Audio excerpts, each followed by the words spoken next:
morning, good afternoon, good evening, happy Tuesday, happy Wednesday, Thursday, Friday, whatever day and time it is that you're listening to this podcast.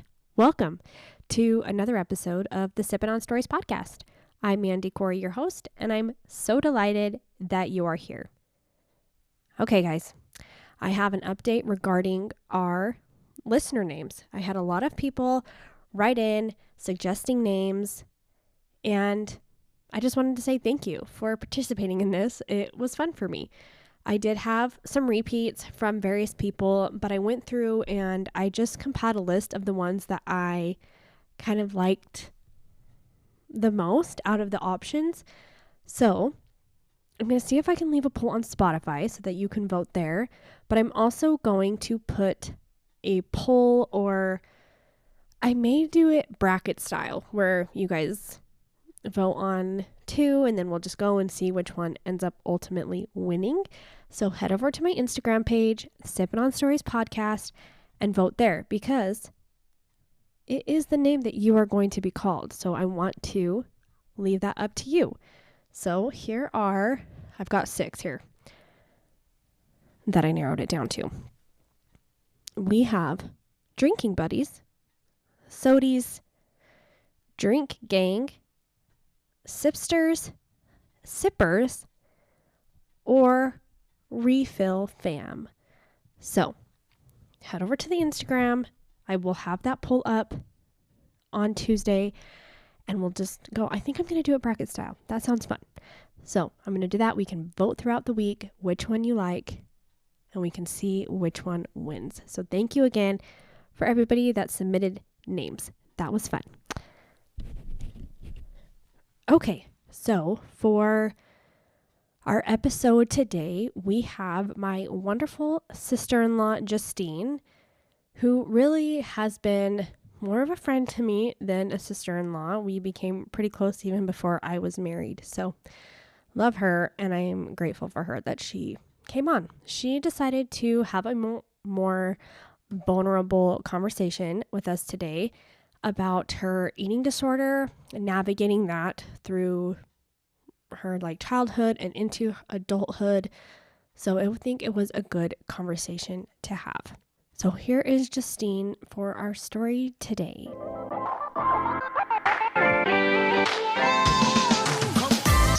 I have convinced my wonderful sister-in-law / just sister, Justine, to be on the podcast with me today. So Justine, what is your favorite drink? I wish I was a person that could say I love water and only drink water, but they make you feel really healthy. Yes. But I'm not. My go-to is Diet Pepsi. So that's my generic go-to. But today, I like to try new things. Yeah, I don't remember what the one that you got me was called, but it was called fruity. Popinski or something. Something like that. But it was fruity. Yeah, it was fruity. Mm-hmm. A Sprite, peach, coconut cream. Yeah. All the good stuff. Mm-hmm. So it's good. Yeah. I like trying the fruity kinds, but my go-to is Diet Pepsi. Mm-hmm. Yeah, I remember when I first started drinking the diets, and you sold me that Diet Pepsi was by far better than Diet Coke. And I tried, I was like, yeah, that's right, it is. And then somehow I went to the Diet Coke. I'm like, the Diet Coke is superior. But sometimes I'll have a Diet Pepsi. I'm like, it's good. It is good. It is superior. We can differ with that one. But. Okay, Justine. Okay. So, I don't know much details about the story that you're going to tell. That's what I was I was wondering if I have actually told you. No, I feel like you've mentioned parts, but I don't even remember what those specific parts are. Or maybe you've just mentioned it was part of it, but not gone into detail with it. So okay, so I mean, do I just jump into it? Yep. Okay, well, I am a teacher, so I have to by the end of this podcast. No, but I'm going to share my story about struggling with eating disorder for a large part of my my life and just kind of how that has affected me. And yeah, so I'll just go into it. So I think like just it's really interesting because for me, my eating disorder was never really truly about like body image, weight, or anything like that. Even though being in like a dance world, I grew up dancing, so very aware of my body, very aware Other that, people's bodies. yeah, and that I was short. Yes. Everyone, she's 4. No. We look, she's 4'10". Tries to say she's 4'11", but It's 4. She's shrunk. Yeah. 4'10". We're 10. And so, like, even though I wanted to be a ballerina, I just knew I wasn't. And so, I feel like when people associate eating disorders, like, with, like, especially within the dance world, it is about, like, body image, losing weight, that sort of thing. But mine was about control and coping. So how it kind of got started, how I got started on an eating disorder. I was in 8th grade, and I remember going into the locker room, and a couple of my friends were like standing in the, like, looking in the mirror, and it was literally like the Mean Girls episode where they're just kind of like picking themselves apart. And I'm standing there, and they like turn to look at me, and I say something along the lines of like, I don't think there's anything wrong with me. I'm good. How dare you say something like I know, right? And it was over Thanksgiving weekend, or like Christmas break. And so didn't really talk to them. Thank goodness there were like no phones or social media back in the day. So I didn't think of anything about it, but I come back to school and they are like shunning me. These are your friends? These are my friends. Okay. Yeah. And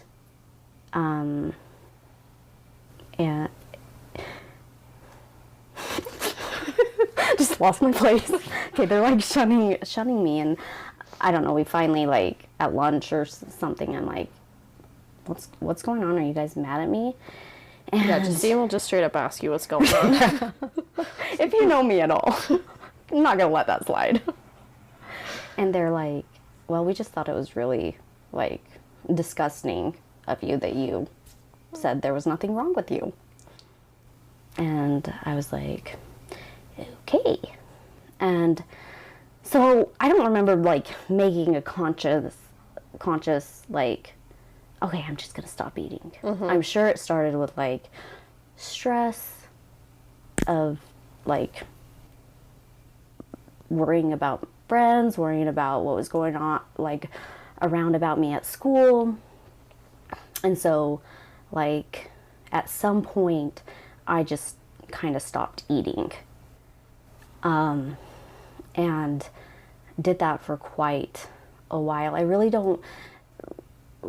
struggled between my 8th into 9th grade. Was this like just while you were at school, or was it like breakfast, lunch, dinner? Yeah, I mean, I feel like I hit it pretty well, but, you know, because, like, I was cheerleader, we had early morning practice, like, I wouldn't really go to the cafeteria. Wasn't packing lunch. So really, I did not eat breakfast or lunch. And then at home, I probably ate very little because eventually my mom, like, my mom and my sister, like, you aren't eating enough. You need to eat more. I don't really remember like going into the summer, so I think it was really like during the school year. Well, a lot more people started to notice like you're just not eating, and I did end up losing weight. Obviously, you're not eating. Nope, yeah. And I was doing cheerleading. I was dancing, and by ninth grade, I was dancing for 2 different studios. I was doing ballet for you one. were? Yeah. For some reason, I didn't realize that you were still like Yeah. at school and Yeah, so I did That's true. cheerleading at school, and then I did ballet at a studio, and then went to another studio for like jazz competition, that kind of stuff. So I was dancing like almost every day of the week, and like hardly eating anything. I don't know if it was stress going back to school. I don't really remember like the time frame or what it was like. I just remember like I wasn't eating, had lost weight. I hate looking back at the pictures of me during that time because like I have really dark circles. I'm super skinny. And I just remember like there ends up being like you end up kind of being depressed. Like, I mean, you're not fueling your body for body's one, not getting any nutrients. but then it's it's just causing a lot of other issues. Well, so I remember, like my mom being like, you're eating more, like you're eating more, and so I'm like, well, then I couldn't like really stand the feel of food in my stomach after so long. I mean, we're talking months, like a year, probably. And so, Like you grew to like the empty feeling. yeah, first, like I feel like you just ignore it, and then kids started saying stuff about it at school, and like a couple of my good friends and my boyfriend at the time like just became really concerned, and I can't remember like if I had told anyone yet or anything like that. I think that, I mean, at that point it just, I think, becomes obvious. And so I'm starting to eat again, and I just did not like the feeling of food in my stomach. I mean, after not eating very much, it doesn't take much to fill you up, and then you just feel gross. And so I'm like, well, I'm just gonna make myself throw up. And so I did. And I've never done drugs. I've never drank alcohol or anything. So I don't know if it's comparable. But in your mind, from what I understand, like it was like the best release like I have ever felt. And I was like, oh my gosh, this makes me feel so good. And are you doing this like when your parents are in bed? Like, no, like I was like, okay, if I go right after I eat, obviously, and I'm in the bathroom for whatever. So I'd wait some time, and then like my mom's doing the dishes. My dad's doing who knows what John does. And so it was a lot easier to hide that, I feel like. And everyone's happy because I'm eating again. Yep. And they didn't talk about like having you talk to somebody. No, I feel like that really wasn't happening. No, yeah, that's the thing. Anyway. Is like if my mom is listening to this, she's probably like, what? I had absolutely no idea like this was going on, because I really haven't talked to my family about it.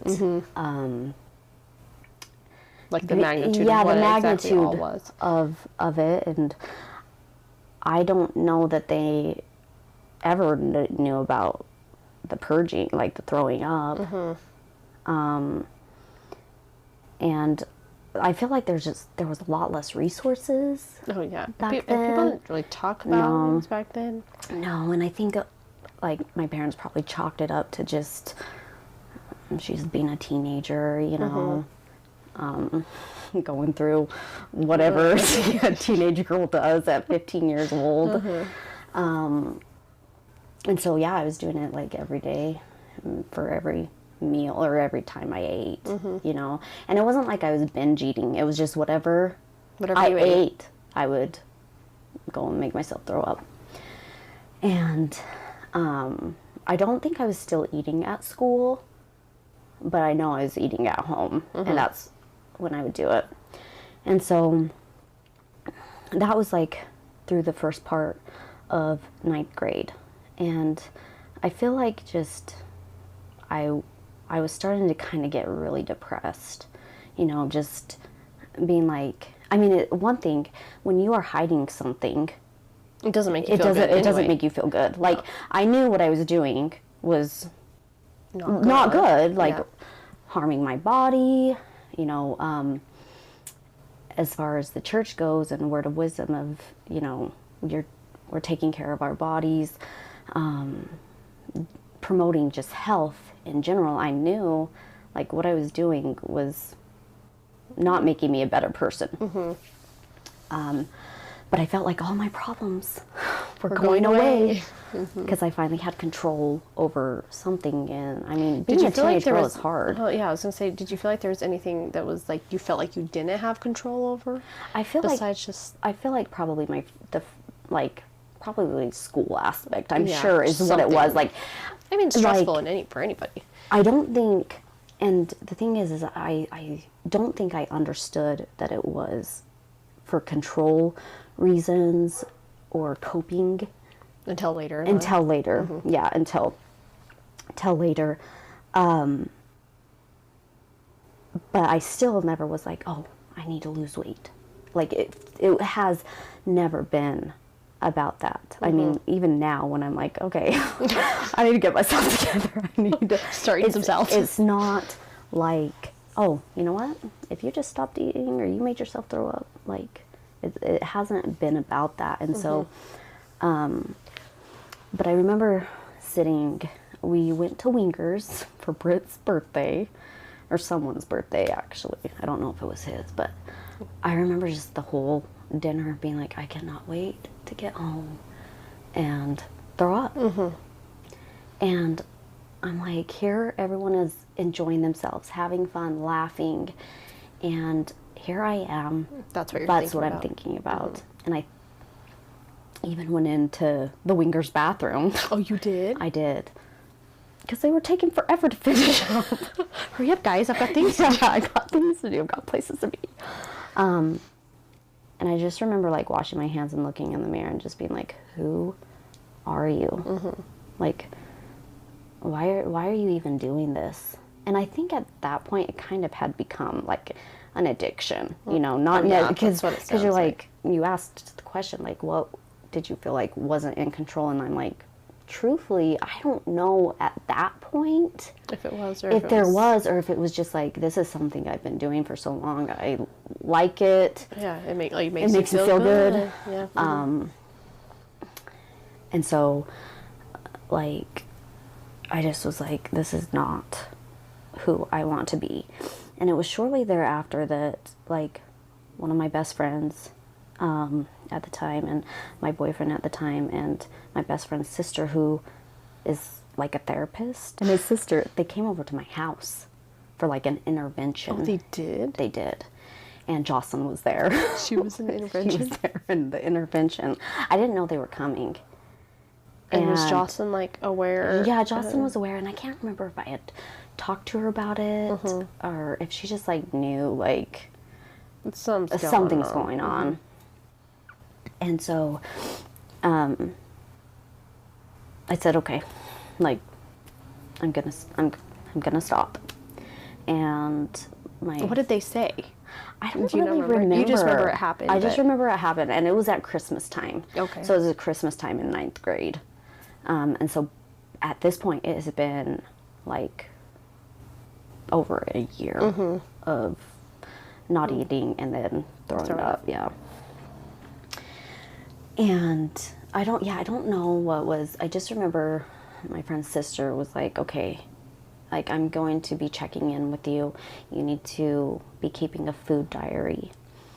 And because it was never about weight, I feel like it was fairly easy for me to come out of it. Well, that's what I was thinking. Like, if somebody that it was about weight, writing down and seeing all the calories, like, I feel like that would be really mentally challenging because, but I'm like, because I remember writing down that I had a piece of pumpkin pie, and they were like, she was like shocked. She's like, I can't, like, really? Pie? Right. Yeah. But because it wasn't about weight and caloric intake, like, I feel like it was more of just like I had to get myself up to a place to where I could stand the feeling of food in my stomach again. Not so much that I was worried about gaining weight or anything like that.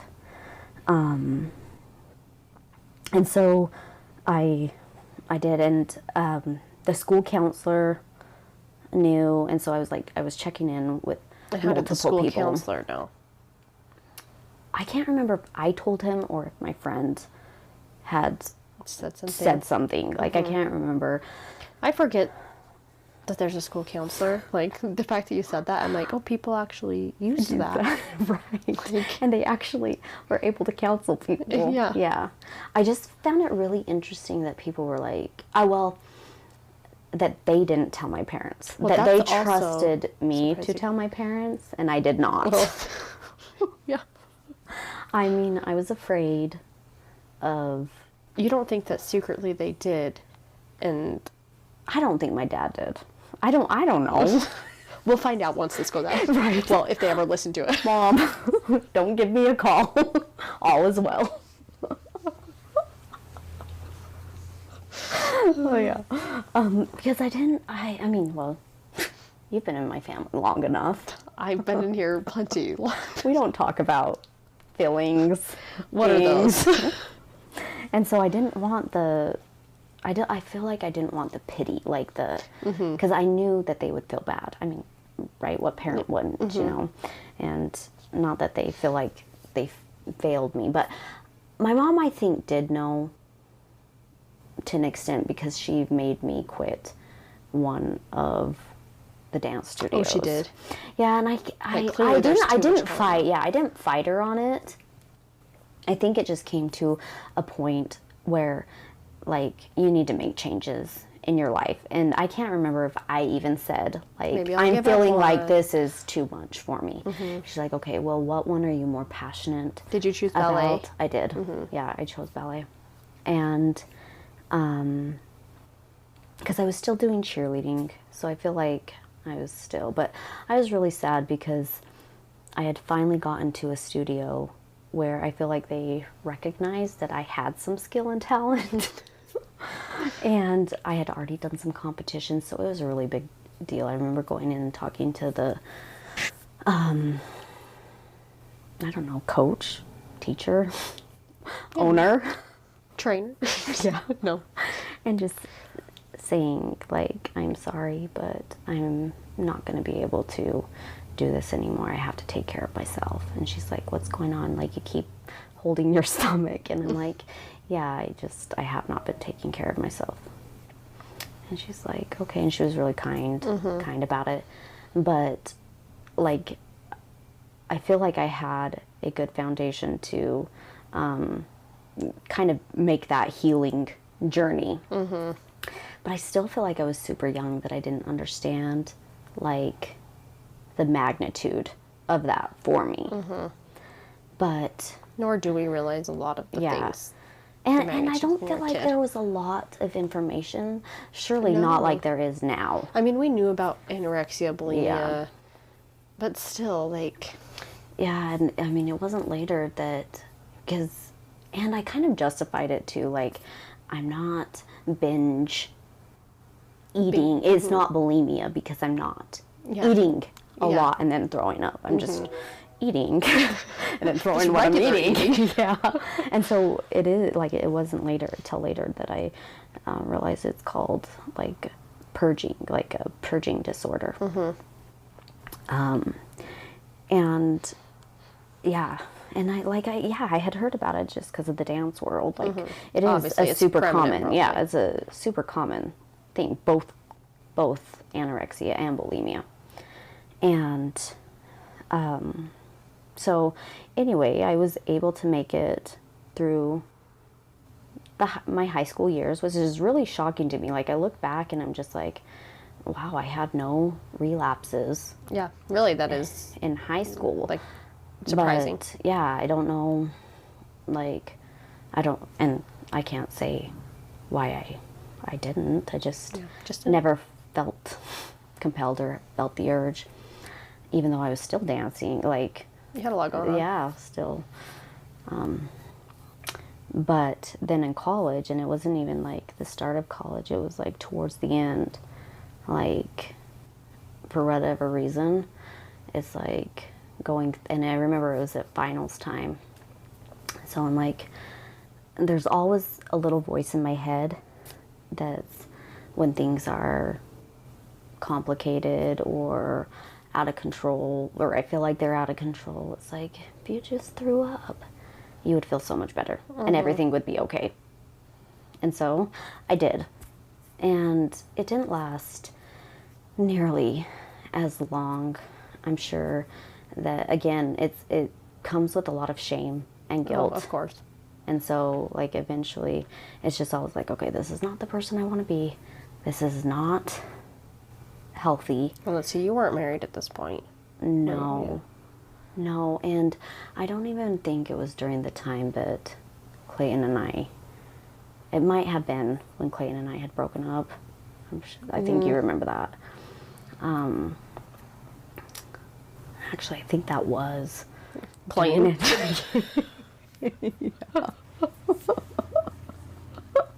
you're like, well, I had no idea this was going on. He's not listening to this. No, he's not. And so we had broken up, and I'm like, and it was finals time and student teaching and just a lot going on. But it was short-lived. And just, again, kind of like, this is not who I want to be. This is not what I want to do. I know that it's hurting my body. And then I went through like a real long time, and it wasn't until like my second year in Hermiston. And I think I've told you about this part, because I think you're like, oh, we didn't have Marco Polo back then to talk things through. To trauma dump. Mandy is my therapist now. But it was my second year in Hermiston, and I was just working for a principal and with a team that just did not appreciate me. That's right, who Justine is. And like my experience as a teacher, because I came into Hermiston Very experienced. technically, well, yeah, I had been teaching like 4 years, but because I hadn't stayed in the same district for more than 3 years, I came in as technically like a new teacher. And that is exactly how I was treated. And I'm like, and so I was working for a principal and a team that just, I don't think intentionally belittled me, but like really was like, ultimately, you don't know what you're talking about. I know what I'm talking about. And that was hard. Clayton was working at the prison at the time on graveyards. We were trying to have a baby. That wasn't coming as quickly as I had thought or hoped or expected. Yeah. And my friend, my closest friend at the school, she passed away unexpectedly. And What one was this? she was the counselor at the school. And how'd she die? Her intestines perforated. And so she like went in the hospital, said, I'm being admitted, and then like Never came out. I never heard anything. I texted her husband the next morning, and he's like, I'm like, I haven't heard from Megan. How is everything going? And he's like, she passed away last night. And I was I don't a remember mess. that. No, because we weren't talking on the daily. Like, Clayton's like working at the prison, so he's working nights and has random days off. And so I remember at that time just feeling very alone. Very alone, and like, so I turned back to yes, old habits. Yeah, old habits and unhealthy coping mechanisms, and I just, and it lasted months. Oh, did it? It did, until I was getting ready to go through the temple, and I'm like, okay, this is really not the person, this is not how I want to live my life. And still to this day, this is what keeps me from falling back, is here I'm trying to have a baby. It breaks my heart thinking about me. Like, it will almost make me emotional. I was going to say, is Justine about to cry? People, this doesn't. This does not happen. Thinking about me in the bathroom with the door locked, And thinking of making your myself throw up, and my girls at in the that. back, Yeah. outside. Like, still that, like, is like, I will not do that, because I do not want that for them. Yeah. You know. And so I was like, I really kind of need to get my life together. And so again, like, because it wasn't about body, I feel like it is easy for me to come out of it. Once you decide. Yeah, once I decide. Yeah, once I practice some self-discipline and turn to, you know, God, spirituality, you know. And Did Clayton notice yes, that time? he did. Like, would he say things? No, but I do remember one evening, like, for whatever reason, we were not really fighting, but I told him I'm doing this again, but I told him that. Because he had known. Yeah, about he the had previous known. ones? Yeah, because I had talked to him about it in high school. He was a wrestler, so He knew. He understood not eating. Yeah, Yeah. yeah. And I think he understood it on the same level as, like, a control Yeah. issue. Like, it's showing some discipline. Yeah. Like, yeah. Because, like, for wrestlers, it is to lose weight, but it's not because they, like, think that they're fat or their body needs changed or anything like that. And so I feel like that was one of the things that we really related on in the beginning. And so, but he also knew about my relapses, and I think that there were, like, I can't remember, these 3 experiences are the ones that I remember the most, because they lasted months. And like, I do know that there were probably times where it was like a here and there type of situation. But I remember telling him, and I told him that specifically to hurt him, because... Oh, because you had been having a tiff. Yeah. He made me mad. Which is not hard to do either.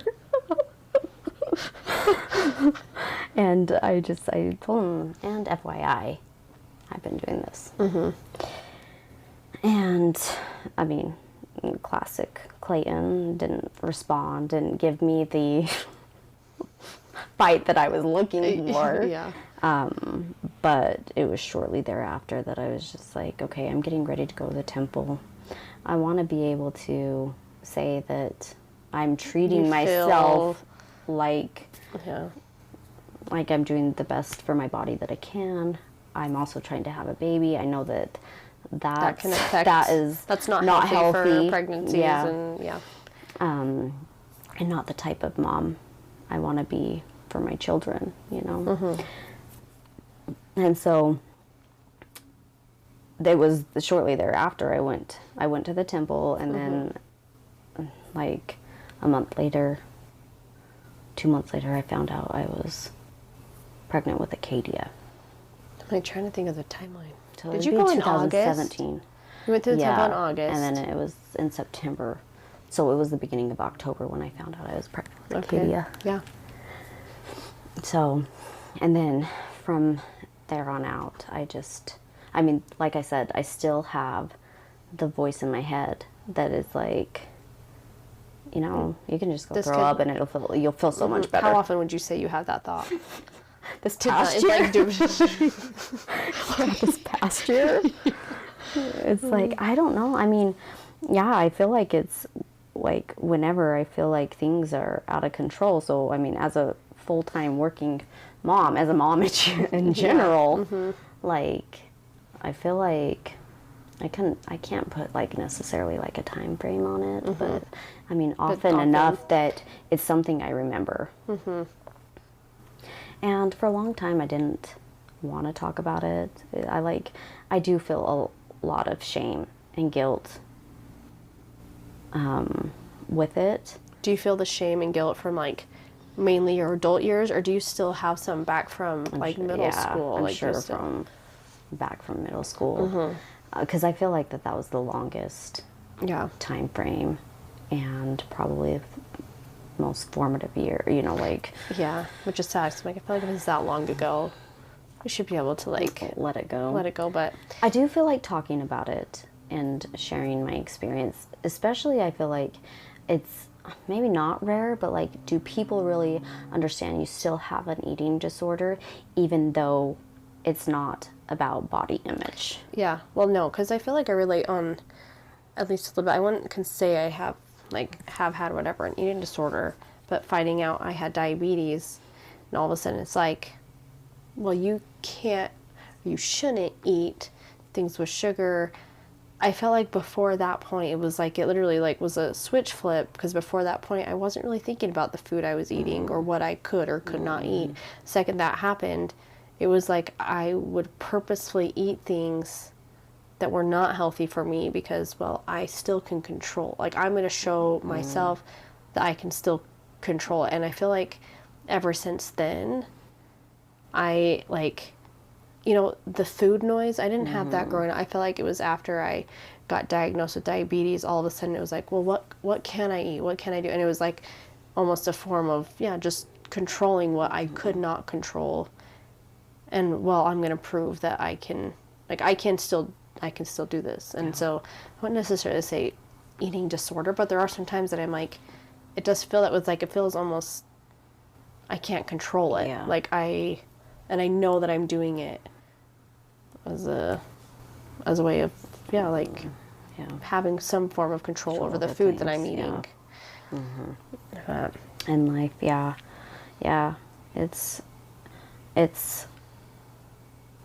it's hard because it's like, I'm like, it'll never go away. Like, that voice in my head is never gonna go away. Well, it's like I just have to choose to ignore it. Yeah, and it's like you hear like people that I know that have alcohol addiction, that even when they're sober and haven't had it forever, like that's still a thought that they have really often is, oh, that sounds good right now. Yeah, because at this point it's been 8 years. So you haven't had any sort of things since not since I've had children. But the thought, like I said, is, you know, you can just go in the bathroom. Yeah. It'll be all, you'll feel so much better. It's always like, you'll just feel so much better if you do this. If you get like the stomach bug and you like throw up from the stomach bug, is it kind of like, oh yeah, I missed that. Like it feels good to do that? Yes. I mean, I've always said, like, even from before this, like, I would rather throw up than feel nauseous. Oh, me too. I will throw up. And I might just get it over with, but like, I hate the nausea part of it. Yeah. But like, it provides me with some kind of release that is like calming, kind of like euphoric. Yeah. Which is weird, and people are probably like, "Oh my gosh, you are such a psychopath." I don't think so. I don't think so. It's weird. It's weird. It is weird. I don't think it's weird. To me, I feel like it makes sense. Like,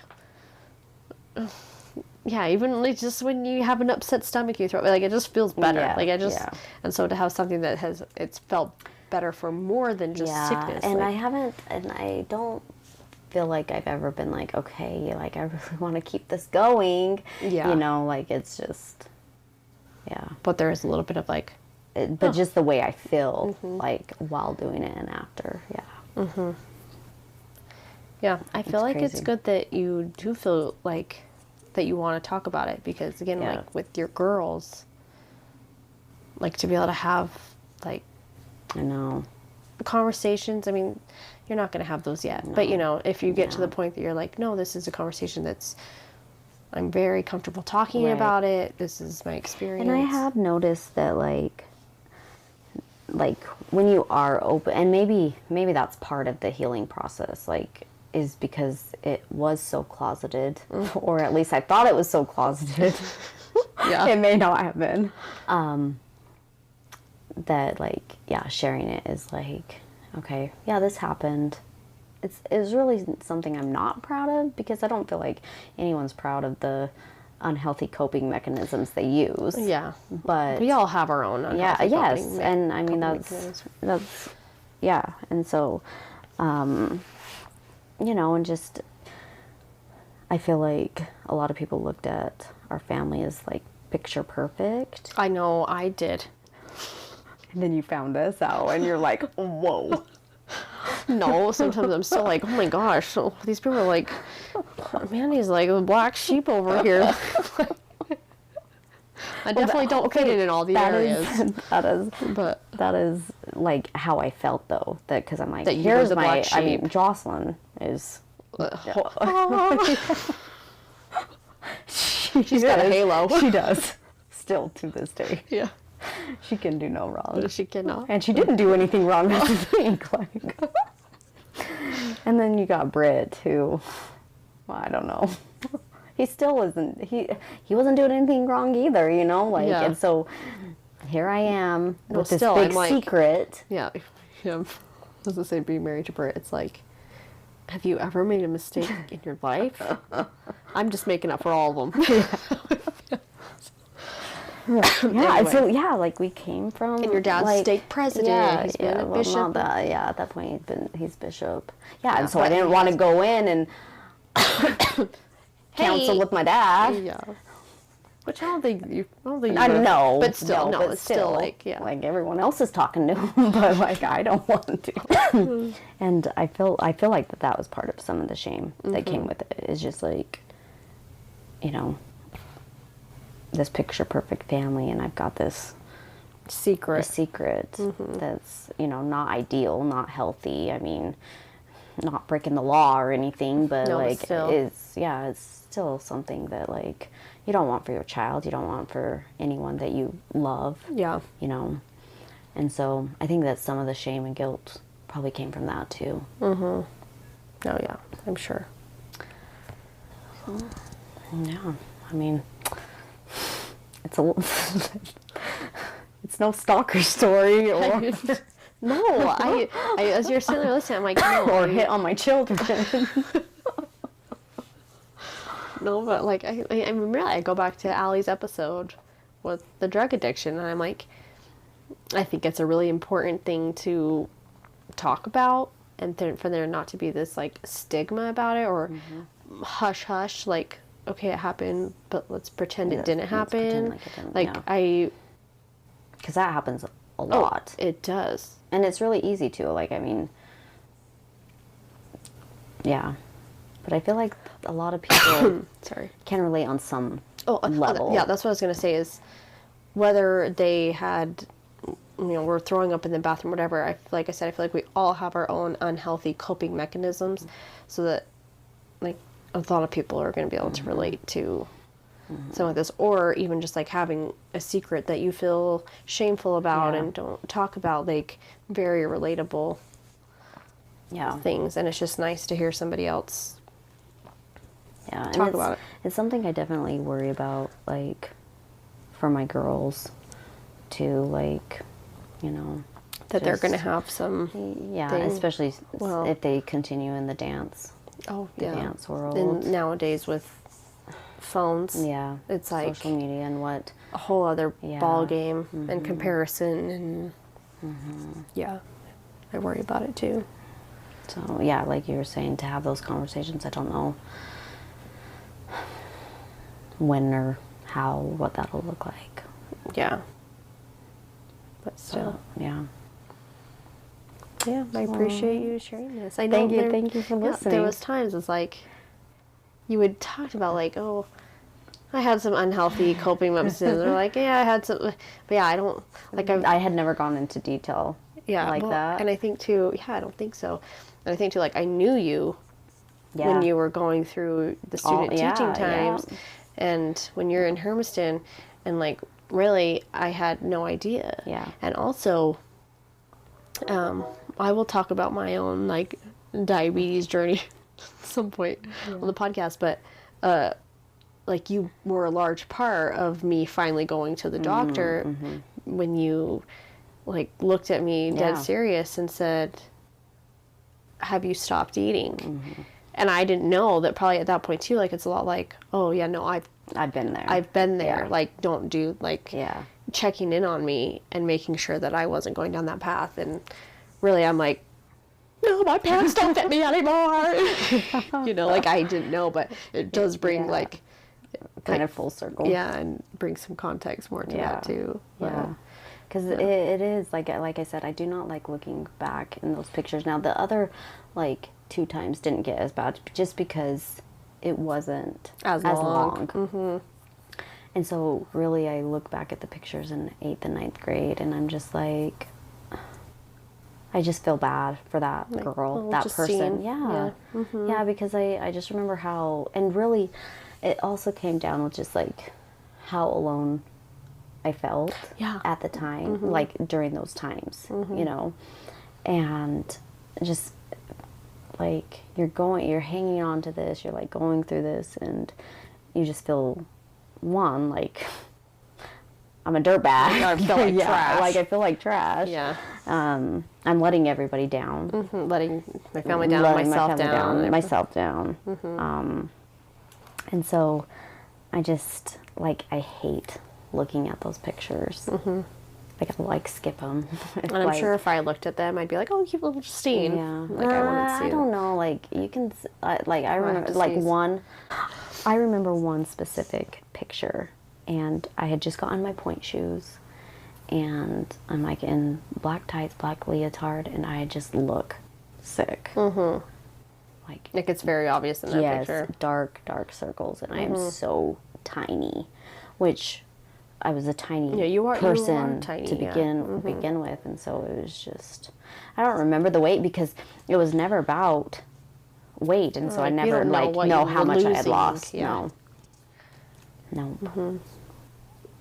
So yeah,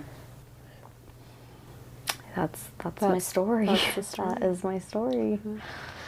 Well, like I said, appreciate you sharing it, as I'm sure other people will too.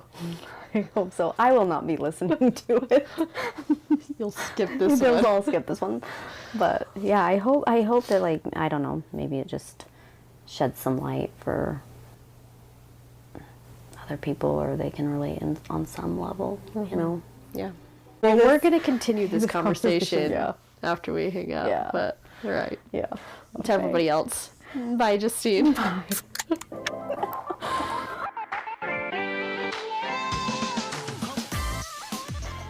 I really appreciated that conversation between Justine and I. Again, Justine and I are pretty close with each other, and so I know a lot of things about her, but I was surprised to hear some of these things that I did not know were happening in her life at the various times. And obviously, I can't go back in time, but I wish that I would have known so I could have been there for her through the struggles. However, I'm grateful that she is sharing about it now, and I hope that it spoke to some, if not all of you. As we said in the episode, we all have our own coping mechanisms that we have to work through. I, right now, am in therapy, and I'm trying to work through my own coping mechanisms and how I handle difficult situations and things in my life. And yeah, it is hard. And I did mention in there with diabetes how it does give me a sense of understanding how easy it is, or how one can use food as a way to help cope or try and gain some sort of control in their life, because I have dealt with that and honestly still am. I'm grateful that Justine is doing well now and that she can use it to help other people in her life. Okay, I realized it has been a little while since I've done a What Am I Sippin' On segment. And in case you haven't heard in my other episodes, what do I mean by that? I mean, what am I enjoying right now? What am I consuming? That can be a food, an activity, just something that I'm enjoying or hyperfixating on at the moment. And right now, I would say K-pop Demon Hunters, you guys. If you don't have children, you may not know what it is, but it's pretty good. You can find it on Netflix. I know that. That's where my kids have been watching it on repeat. It has the best music. When they first started watching it, I had no idea what it was about, but I would hear the music in the background. And before I knew it, we were just turning on the music. I had no idea still what the movie was about, but it got me to where I sat down, watched the movie, and actually really enjoyed it. And again, the music has been on repeat, you guys, multiple days. It's just on all day long. And if it's not playing, it's definitely stuck in my head. So that is what I'm currently sipping on. If you have not seen it or at least listened to the music, you should. It's really good, you guys. I hope that you all have a wonderful week, and I will see you, well, not see you, but I will talk to you again next week for another episode of the Sippin' on Stories podcast. Oh, and don't forget, go vote on which name you like better. And if you have a story, reach out to me, you guys. Okay, bye.